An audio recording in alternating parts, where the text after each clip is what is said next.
बिहार में किसकी बहार है। मैं हूं आपके साथ जया मिश्रा। बुलेटिन की शुरुआत बड़ी खबर के साथ करने जा रहे हैं। जन सुराज से जुड़ी बहुत बड़ी खबर आज जारी होनी है। जन सुराज की पहली लिस्ट जारी होने से पहले बड़ी खबर आपको दे रहे हैं। प्रशांत किशोर खुद चुनाव नहीं लड़ेंगे, वो ये साफ कर चुके हैं। 243 सीट पर जन सुराज के उम्मीदवार लड़ेंगे चुनाव। प्रशांत किशोर सिर्फ फैसला लेंगे, चुनाव के लिए रणनीति तैयार करेंगे, लेकिन खुद वो चुनाव नहीं लड़ेंगे। और अब से थोड़ी देर बाद सूत्र ये बता रहे हैं कि पहली लिस्ट जारी हो जाएगी जन सुराज की, लेकिन इस लिस्ट में प्रशांत किशोर का नाम नहीं होगा। हालांकि इससे पहले जब प्रशांत किशोर से चुनाव तारीखों के ऐलान के बाद सवाल किए गए थे कि क्या वो चुनाव लड़ेंगे, तो उन्होंने कहा कि पार्टी अगर तय करेगी तो चुनाव लड़ूंगा और हमारी लिस्ट में ऐसे ऐसे नाम होंगे जिससे लोग चौंक जाएंगे। तो आज देखना होगा कि जब जन सुराज की पहली लिस्ट आएगी तो वो कितनी चौंकाने वाली होगी। 243 सीटों पर पार्टी उम्मीदवार उतारेगी और प्रशांत किशोर सिर्फ फैसला लेंगे, चुनाव नहीं लड़ेंगे। पार्टी के लिए लगातार वो प्रचार कर रहे हैं और ये कंफर्म हो चुका है कि प्रशांत किशोर अब चुनाव नहीं लड़ेंगे, वो सिर्फ रणनीति तैयार करेंगे, पार्टी के लिए प्रचार करेंगे। सूत्रों के हवाले से एक और बड़ी खबर आपके सामने रखे। पूर्व आईपीएस आरके मिश्रा चुनाव लड़ेंगे। दरभंगा शहर से जन सुराज के टिकट पर वो चुनाव लड़ेंगे। वरिष्ठ अधिवक्ता वाईबी गिरी का नाम भी फाइनल हो चुका है। मांझी सीट से टिकट मिलना तय बताया जा रहा है। अभिनेता रितेश पांडे का नाम भी सामने आ रहा है कि उनका टिकट भी फाइनल हो चुका है और करगहर सीट से रितेश पांडे चुनाव लड़ेंगे। मशहूर गणितज्ञ केसी सिन्हा को भी टिकट मिलेगा। कुम्हरार सीट से केसी सिन्हा का नाम लगभग तय माना जा रहा है। आज 50 से अधिक उम्मीदवारों की सूची जारी की जाएगी। जो जानकारी अब तक मिल रही है कि 50 नाम जन सुराज की तरफ से सामने रखे जा सकते हैं और इसमें तमाम जो नाम है वो आपके सामने हमने रखे हैं। देखिए किस तरीके से फॉर्मूला तैयार किया गया है। जो नाम सामने आ रहे हैं वो भी आपके सामने। पूर्व आईपीएस आरके मिश्रा का नाम सामने आ रहा है कि जन सुराज इन्हें टिकट देने जा रही है। दरभंगा शहर से जन सुराज का टिकट उनको मिल चुका है। इसके साथ ही वरिष्ठ अधिवक्ता है वाईबी गिरी, जिनका नाम फाइनल बताया जा रहा है। मांझी सीट से टिकट मिलना उनका तय बताया जा रहा है। इसके अलावा देखिए एक्टर रितेश पांडे का नाम भी सामने आ रहा है। कहा जा रहा है कि उनका नाम भी फाइनल हो चुका है। करगहर सीट, जिससे उम्मीद जताई जा रही थी कि प्रशांत किशोर चुनाव लड़ सकते हैं, उस सीट से अब रितेश पांडे चुनाव लड़ेंगे। अब तक की जो जानकारी है, मशहूर गणितज्ञ केसी सिन्हा को भी टिकट मिलेगा और कुम्हरार सीट से केसी सिन्हा का नाम लगभग तय माना जा रहा है। जानकारी इस बात की है कि आज जो लिस्ट जन सुराज की अब से थोड़ी देर बाद आने जा रही है, उसमें 50 से अधिक उम्मीदवारों के नाम होंगे। बिहार विधानसभा चुनाव को लेकर देखिए तेजस्वी यादव ने बड़ा दांव चल दिया है। ये बड़ी खबर आपको दे रहे हैं। चुनाव अगर होता है और उनकी सरकार चुनावों के बाद बनती है, नतीजों के बाद, तो राज्य के हर एक परिवार को सरकारी नौकरी दिया जाएगा। ये देखिए बड़ा दावा कर रहे तेजस्वी यादव। कोई भी सदस्य सरकारी नौकरी में नहीं है जिस परिवार का, उस परिवार के एक सदस्य को सरकारी नौकरी दी जाएगी।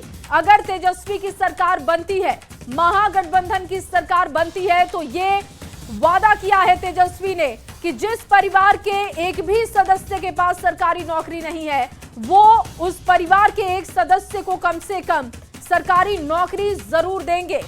और सरकार बनते ही 20 दिन में सरकारी नौकरी को लेकर अधिनियम बनाकर 20 महीने के भीतर हर परिवार के एक सदस्य को सरकारी नौकरी दी जाएगी। तेजस्वी ने कहा कि हर परिवार को सरकारी नौकरी मिलने से सभी तरह की कमियां पूरी हो जाएंगी। आपको तेजस्वी यादव का बयान सुनवाते हैं। बिहार में अब नौकरी का नव जागरण होगा और जो मेरी पहली जो घोषणा है चुनाव के नोटिफिकेशन के बाद, बिहार के जिस भी परिवार के पास सरकारी नौकरी नहीं है, ऐसे हर परिवारों को एक नया अधिनियम बना करके अनिवार्य रूप से उन परिवार में नौकरी जो है दी जाएगी। यानी सरकार बनते ही इन्होंने 20 साल तक कोई नौकरी नहीं दी, कोई रोजगार नहीं दी, लेकिन सरकार बनते ही 20 दिनों के अंदर ये अधिनियम बनाया जाएगा और 20 महीने में ऐसा कोई बिहार का घर नहीं बचेगा जिसके पास सरकारी नौकरी नहीं होगी। बस बहुत हुआ, अब बिहार बदनाम नहीं होगा, बल्कि देश दुनिया में बदलाव का वाहक बनेगा। सामाजिक न्याय के बाद बिहार अब आर्थिक न्याय का गवाह बनेगा। बिहार में अब नौकरी का नव जागरण होगा। और जो मेरी पहली जो घोषणा है, चुनावी घोषणा के बाद तेजस्वी यादव ने बड़ा मास्टर स्ट्रोक चला है और चुनाव के शंखनाद के बाद एक बड़ी घोषणा तेजस्वी यादव ने आज किया है और उन्होंने दावा किया है कि चुनाव में बाद सरकार बनते ही अगले 20 महीनों में यहाँ पे बिहार के हर घर में एक नौकरी ज़रूर दी जाएगी। जिस परिवार में कोई भी सरकारी नौकरी नहीं होगी उस परिवार में एक सरकारी नौकरी जो है वो इस सरकार के द्वारा दी जाएगी। तेजस्वी यादव ने कहा है कि जैसे ही सरकार बनती है 20 दिन के अंदर जो है वो नया अधिनियम बनाया जाएगा, सरकार में पास कराया जाएगा और इस अधिनियम के तहत अगले 20 महीनों में बिहार के हर परिवार में एक सरकारी नौकरी देंगे। तेजस्वी यादव ने साथ साथ ये भी कहा कि इसके लिए तमाम जो टेक्निकल एस्पेक्ट हैं वो तमाम चीज़ों का अध्ययन किया जा चुका है, साइंटिफिक अध्ययन किया गया है। अगर लोग कहेंगे कि यहाँ पे कैसे पैसे आएंगे, कैसे होगा, तो उन्होंने कहा है कि पिछले बार भी उन्होंने 10 लाख देने का वादा किया था। जॉइंट सरकार थी, इसमें उन्होंने 5 लाख नौकरियाँ जो हैं वो पिछले 17 महीनों में दी है। तो तेजस्वी यादव ने एक बड़ा मास्टर स्ट्रोक खेला है और कोशिश इस बात की है कि चुनाव जब कल से यहाँ पे जो चुनाव को लेकर के नामांकन दाखिल होना है उससे पहले तेजस्वी यादव ने ये बड़ा बम फोड़ा है और उनका कहना है कि इसके ज़रिए कोशिश इस बात की है कि बिहार के ज़्यादा से ज़्यादा लोगों तक ये बात पहुंचाकर वो ज़्यादा से ज़्यादा वोट हासिल करें। देखना होगा कि चुनाव में लोगों का जो भरोसा है इससे कैसे इस तमाम चीज़ों पर होता है। लेकिन इतना तय है कि तेजस्वी यादव ने एक बड़ी घोषणा की है और तमाम लोगों को वादा किया है कि हर परिवार को एक सरकारी नौकरी देंगे और उनका कहना है कि ये सिर्फ पहली घोषणा है, आने वाले दिनों में और ऐसी बड़ी घोषणाएं जो है वो हो सकती है। कैमरा पर्सन सुबोध के साथ रवि एस नारायण, न्यूज़ 18 पटना। और वहीं तेजस्वी यादव ने युवाओं को साधने के लिए एक नया नारा भी दिया है। तेजस्वी ने कहा कि हो सरकार में भागीदारी, हर युवा की हो हिस्सेदारी, इसीलिए तेजस्वी सरकार देगी हर परिवार को नौकरी सरकारी। तेजस्वी ने कहा कि हर परिवार के लोग जब सरकारी नौकरी में होंगे इसका मतलब बिहार का हर परिवार सरकार चलाएगा। तेजस्वी ने साथ ही ये भी कहा कि बिहार अब और बदनाम नहीं होगा, बिहार में बदलाव होगा। हो सरकार में भागीदारी, हो सरकार में भागीदारी, हर युवा की हो हिस्सेदारी, इसलिए तेजस्वी सरकार देगी हर परिवार को नौकरी सरकारी। ये काम हम लोग जो है करने जा रहे हैं। एक बार और आप लोगों के लिए कह दें, हो सरकार में भागीदारी, हो सरकार में भागीदारी, हर युवा की हो हिस्सेदारी, इसलिए तेजस्वी सरकार देगी हर परिवार को नौकरी सरकारी। और वहीं सरकार बनने पर हर परिवार को सरकारी नौकरी देने के तेजस्वी की घोषणा पर मंत्री संतोष सिंह ने पलटवार किया। उन्होंने कहा कि तेजस्वी यादव को बिहार की हकीकत नहीं पता, इस बार उनका सुपड़ा साफ हो जाएगा, ये सिर्फ चुनावी जुमला है। ये मैंने तेजस्वी यादव जी को सुन रहा था, आपके चैनल से ही सुन रहा था। तेजस्वी जी डरे हुए हैं, स्वस्थ होने का, समाज कल्याण का, नौकरी देने का बिहार के लोगों को सर्टिफिकेट दे रहे थे। उनको अब डर लग रहा है कि आने वाले चुनाव में मेरी कोई प्रासंगिकता नहीं है। अब अधिनियम बनाने लगे, नियम बना लेंगे, अब क्या बोले कि बिहार को बदनाम नहीं होने देंगे। तेजस्वी जी, ये चुनाव है और बिहार के लोगों को पता है कि आपका ये जो घोषणा है चुनावी घोषणा है, आप कुछ करने वाले नहीं हैं और आपने जो किया है वो सबको बिहार को पता है। इसलिए ऐसे घोषणाओं से, लॉलीपॉप देने से बिहार के लोगों पे कोई असर नहीं है। 2025 में आने वाले चुनाव में तेजस्वी जी का सुपड़ा साफ हो जाएगा। और वहीं पटना में लोक जनशक्ति पार्टी रामविलास की महत्वपूर्ण बैठक हुई, जिसमें पार्टी के बिहार प्रभारी अरुण भारती शामिल हुए। अरुण भारती ने कहा कि सीटों को लेकर अंतिम फैसला चिराग का होगा। वहीं शांभवी चौधरी ने भी इस बात को दोहराया और कहा कि आखिरी फैसला चिराग पासवान ही लेंगे। निर्णय हमारे राष्ट्रीय अध्यक्ष श्री चिराग पासवान जी लेंगे, उसके लिए उनको अधिकृत कर दिया गया है। हमने हमारे राष्ट्रीय अध्यक्ष श्री चिराग पासवान जी को अधिकृत किया है कि उनका फैसला जो विधानसभा चुनाव को लेकर रहेगा वो एक अंतिम फैसला होगा। और वहीं लोक जनशक्ति पार्टी रामविलास की महत्वपूर्ण बैठक हुई और बैठक के बाद पार्टी के प्रदेश अध्यक्ष राजू तिवारी ने बड़ा बयान दिया। न्यूज 18 से एक खास बातचीत में उन्होंने कहा कि कुछ ही घंटों में तस्वीर साफ हो जाएगी, कितनी सीट मिलेगी, कौन कौन सी सीटें मिलेंगी। एनडीए गठबंधन के नेता एक दूसरे के संपर्क में हैं। राजू तिवारी से बातचीत की है हमारी संवाददाता विनीता मिश्रा ने, आपको दिखाते हैं। सीट शेयरिंग से पहले एलजेपीआर की आज महत्वपूर्ण बैठक हुई। पार्टी के प्रदेश अध्यक्ष राजू तिवारी हमारे साथ मौजूद हैं।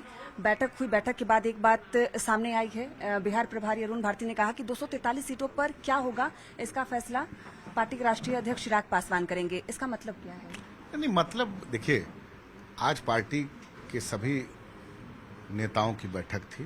बिहार के सभी महत्वपूर्ण नेता थे और उसकी अध्यक्षता हमारे संगठन के प्रभारी और हमारे चुनाव अभियान के चुनाव प्रभारी आदरणीय अरुण भारती जी की अध्यक्षता में बैठक हुई। बहुत सारे बिंदुओं पे चर्चाएं हुई, बहुत सारे रणनीति पे चर्चा हुई और अंत में सभी हमारे सम्मानित नेता बड़े सर्वसम्मत से हम लोग अपने नेता आदरणीय चिराग पासवान जी के ऊपर अब हम लोगों ने छोड़ दिया है कि जो निर्णय लेना होगा वो करेंगे। उसमें पार्टी का सब नेता से लेकर कार्यकर्ता उनके आदेश का अक्षरशः पालन करेगा। चिराग जी तो जो निर्णय लेना होगा वो लेंगे, लेकिन जो सूत्रों के हवाले से खबर सामने आ रही है कि बीजेपी की तरफ से 22 सीट ऑफर हुई है। कुछ सीटों पर जो पेच है वो फंस रहा है, उसमें गोविंदगंज की सीट भी है जिससे आप विधायक रह चुके हैं। सिकंदरा की वो सीट है, चकाई की वो सीट है। तो क्या लगता है ये सीटों की डिमांड है आपकी? देखिए, अब सूत्र क्या कह रहा है, कौन सीट की डिमांड है, कौन सीट की नहीं डिमांड है, इसको हम हमारे नेता के संज्ञान में है। क्या सीट लेना है हमारे चुनाव प्रभारी के संज्ञान में है और ये सब बातें अभी हम मीडिया में नहीं बोल सकते हैं। हमने स्पष्ट रूप से कहा है कि गठबंधन की मर्यादा है। अभी हम लोग एनडीए गठबंधन में हैं, ऐसी कोई बात नहीं बोलेंगे जिससे गठबंधन की मर्यादा का तार तार हो। जो निर्णय, अब देखिए, क्या सीट लेना, क्या सीट नहीं लेना, किस पे चुनाव लड़ाएंगे, कहां लड़ाएंगे, किसको लड़ाएंगे, कितनी सीट पे लड़ेंगे, ये सब का अधिकार हमारे नेता आदरणीय चिराग पासवान जी को। हमारे सब नेताओं ने उनके निर्णय पर पूरी मजबूती से हमेशा उनके निर्णय पर एक कदम से कदम मिला के चलने का काम किया और हम फिर भी और सब लोग चलेंगे। आपने कहा कि आप एनडीए में हैं, अगर मामला नहीं सुलझा फिर भी एनडीए में रहेंगे? अब अगर कल क्या होगा भविष्य के गर्त में है, इस पे हमको लग रहा है कि कल क्या होगा इसमें तस्वीर कब तक साफ हो जाएगी? निश्चित, क्योंकि नाराजगी की खबर आ रही है कि चिराग पासवान नाराज। नहीं, ऐसा कोई आप खबर कहाँ से आती है, हमको ऐसी जानकारी नहीं है। इतना जरूर जानता हूँ कि सभी गठबंधन के दल के नेता एक दूसरे के संपर्क में हैं और बातें हमारे नेता कर रहे हैं। पहुंचे थे आवास पर, मुलाकात नहीं हो पाई। अब ये हम अभी मीडिया के माध्यम से ही जाने हैं। तो नित्यानंद राय जी हमेशा हमारे नेता के यहाँ जाते हैं, उनसे तो हमारे बड़े साहब का पारिवारिक रिश्ता रहा है। ये तो आना जाना तो हमेशा लगा रहता है। कब तक क्लियर हो पाएगा? गए हैं तो आप लोग उसको अच्छा ये बताइए, घर में मिलते हैं। सीट शेयरिंग का मामला कब तक क्लियर हो पाएगा आपकी पार्टी की तरफ से? सीट शेयरिंग, पांचों दल के नेता एक दूसरे के संपर्क में है। पांचों दल के नेता जिस दिन हरी झंडी दिखाएंगे उस दिन हमारे नेता। दिन कब कितना लगेगा? अब घंटों की बात करिए, दिन की बात मत करिए। बिल्कुल, तो घंटों में क्लियर हो जाएगा कि आखिर एलजेपीआर को कितनी सीट मिलती है, क्वालिटी की सीट मिलती है या फिर क्वांटिटी की सीट मिलती है, कितनी सीटों पर पार्टी की तरफ से सहमति बनती है। कैमरामैन धर्मवीर के साथ विनीता मिश्रा, न्यूज 18 पटना। और वहीं बिहार विधानसभा चुनाव का बिगुल बजते ही पूर्णिया जिला प्रशासन युद्ध स्तर पर तैयारी में जुटा है। 1000 से ज्यादा मतदान कर्मियों को प्रशिक्षण दिया जा रहा है, जिसमें ईवीएम और वीवीपैट मशीनों के बारे में जानकारी दी जा रही है। फॉर्म भरने के साथ ही रिसीव करने, फॉर्म जमा करने का डेमोन्स्ट्रेशन भी करवा रहे हैं, ट्रेनिंग दे रहे हैं। आशीष कुमार ने बताया कि इस बार वोटिंग 90 मिनट पहले मॉक पोल किया जाएगा और उन्हीं सब तैयारियों को लेकर यहां पर ट्रेनिंग दी गई। तो सबको जो मैं ट्रेनिंग देता हूँ, सबसे पहले मैं वो बातें बताता हूँ जो एट द मोमेंट, यानी कि बूथ पर आप जो प्रैक्टिकल फेस करते हो एट द मोमेंट, जिस दिन रियल पोल आपका आता है उस दिन जो आप फेस करते हो टेम्परामेंट को, वो प्रैक्टिकल चीज़ मैं बताता हूँ। और अगली खबर मुंगेर से, जहां मुंगेर के जमालपुर विधानसभा क्षेत्र के दियारा इलाके में इस बार किसी भी राजनीतिक दल को वोट लेने के लिए लोहे के चने चबाने पड़ सकते हैं। गंगा नदी के किनारे होने की वजह से कई गांव महीनों से पानी में डूबे हैं। विकास इस इलाके से कोसों दूर नजर आते हैं। ना तो ग्रामीणों के लिए अच्छी सड़क है, ना स्वास्थ्य की व्यवस्था है, जिससे कि ग्रामीणों में आक्रोश देखा जा रहा है। मुंगेर और जमालपुर के दियारा पंचायतों में करीब 40,000 वोटर रहते हैं, जो किसी भी उम्मीदवार की जीत और हार तय कर सकते हैं। लेकिन जिस तरीके से ग्रामीणों को संघर्ष भरा जीवन जीना पड़ता है, ऐसे में किसी भी नेता के लिए इन वोटर्स को लुभाना आसान नहीं होगा।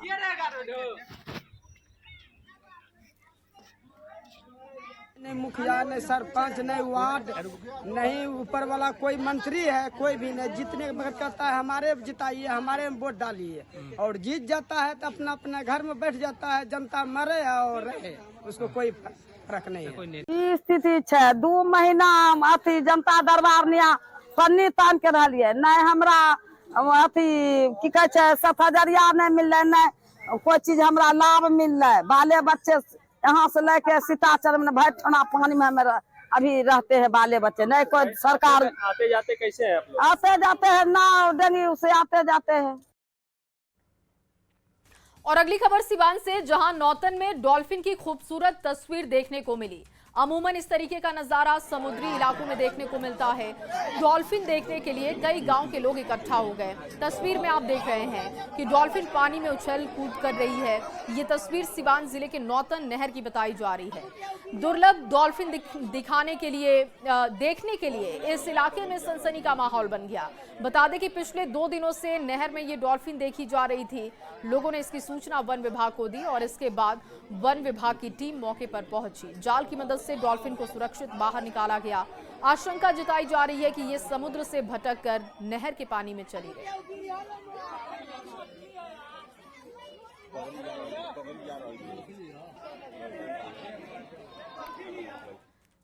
और अगली खबर गया जी से, जहां पर रेल पुलिस ने हावड़ा कालका मेल ट्रेन से एक तस्कर को गिरफ्तार किया है। 2 किलो सोने के साथ एक व्यक्ति को रेल पुलिस ने गिरफ्तार किया। इस कार्रवाई को गया रेल थाना के इतिहास की अब तक की सबसे बड़ी उपलब्धि बताई जा रही है। जंक्शन पर कालका एक्सप्रेस ट्रेन से लगभग 2.5 करोड़ रुपए के सोने के बिस्किट के साथ एक तस्कर की गिरफ्तारी की गई। सोना कोलकाता से लेकर तस्कर कानपुर जा रहा था। रेल पुलिस ने सोने का वजन करीब 2 किलोग्राम बताया। पुलिस आगे की जांच कर रही है और गिरफ्तार तस्कर से उसके नेटवर्क को खंगाला जा रहा है। तो ये देखिए तस्वीरें आपको दिखा रहे हैं। तस्कर की गिरफ्तारी हो चुकी है और अब इसके नेटवर्क को खंगाला जा रहा है। दरअसल 2 किलो सोना बरामद किया गया है। करोड़ों में इसकी कीमत बताई जा रही है। और जहरीले कफ सिरप से मध्य प्रदेश और राजस्थान में 20 से ज्यादा बच्चों की मौत हो गई, लेकिन बिहार के स्वास्थ्य अधिकारी से लेकर बिल्कुल अलर्ट नहीं दिख रहे। हालात यह है कि कोल्ड ड्रिंक से मिलता जुलता सिरप अभी भी पटना की दुकानों पर धड़ल्ले से बेचा जा रहा है। आपको ये रिपोर्ट दिखाते हैं। मध्य प्रदेश और राजस्थान में जहरीले कफ सिरप से 20 से ज्यादा बच्चों की मौत के बाद केंद्र सरकार ने एडवाइजरी जारी कर इस सिरप को 2 साल से छोटे बच्चों को देने पर रोक लगा दी है। लेकिन बिहार के सिविल सर्जन से लेकर ड्रग इंस्पेक्टर तक बिल्कुल गंभीर नजर नहीं आ रही। एमपी और राजस्थान में मौत के सिरप से अब तक 20 से अधिक बच्चों की मौत हो गई, लेकिन बिहार में अब तक किसी प्रकार का बड़ा एक्शन देखने को नहीं मिल रहा है। राजधानी पटना की अगर बात करेंगे तो कोल्ड ड्रिंक सिरप तो यहाँ नहीं मिल रहा है, लेकिन जो एक तरह से कंपोजिशन है वो कंपोजिशन यहाँ पर देखने को मिल रहा है। ड्रग इंस्पेक्टर कार्रवाई के नाम पर खानापूर्ति कर रहे हैं। एडवाइजरी के बाद डीआई ने सिर्फ एक दुकान से सैंपल लिया, उसकी भी रिपोर्ट 60 दिन में आने की बात कही। सैंपलिंग लिया है, औषधियों का जांच के लिए लेबोरेटरी में भेजे हैं। कितने जगह सैंपल लिए? मैं अपने क्षेत्र में एक जगह लिया हूँ। सैंपल की रिपोर्ट कब आएगी? रिपोर्ट तब तो लैब में बताएगा कि कब देगी। आप अधिकारी हैं, आपको जानकारी होगी ना, आपने कोई टास्क दिया होगा ना। 8 दिन के अंदर लैब को रिपोर्ट देना है। वहीं पटना के सिविल सर्जन से जब कार्रवाई को लेकर सवाल किया गया तो उन्होंने कह दिया कि उन्हें तो ड्रग इंस्पेक्टर रिपोर्ट तक नहीं देते हैं। पटना जिला के आप स्वास्थ्य के मालिक होते हैं, सिविल सर्जन हैं, आपको डीआई रिपोर्ट नहीं करते हैं? नहीं, सीधे रिपोर्ट नहीं। आप लोगों ने प्रयास किया, क्या प्रोटोकॉल है? वो लोग हमको कोई रिपोर्ट नहीं भेजते। जिस कोल्ड ड्रिफ्ट से बच्चों की मौत हुई, उसी के कंपोजिशन वाली दवा पटना में धड़ल्ले से मिल रही है। दवा दुकानदार ने कहा कि जिस पर न तो रोग को लेकर कोई एडवाइजरी जारी की गई और न ही कोई जांच के लिए ही पहुंचा है। ये आप लोग को कोई एडवाइजरी? आप लोग कोई एडवाइजरी नहीं आया है सरकार की तरफ से। बिहार की तरफ जी, से कुछ नहीं? बिहार की तरफ बिल्कुल ठीक ठाक सब। बेचने पर कोई प्रतिबंध को लेकर कोई प्रतिबंध नहीं है। लेटर वगैरह कुछ मिला? आदेश कुछ नहीं? कोई आदेश। अच्छा, कोई सैंपल लेने के लिए अधिकारी पहुंचे? नहीं। बिहार में इन दवाओं की बिक्री पर रोक नहीं लगाई गई है। ऐसे में सवाल उठता है कि अगर इस दवाई के पीने की वजह से किसी बच्चे की जान जाती है तो उसकी जिम्मेदारी किसकी होगी? जिस तरह से कार्रवाई हो रही है उससे आप समझ सकते हैं कि बिहार के अधिकारी इसे लेकर कितना गंभीर हैं। पटना से न्यूज़ 18 के लिए रजनीश कुमार की रिपोर्ट।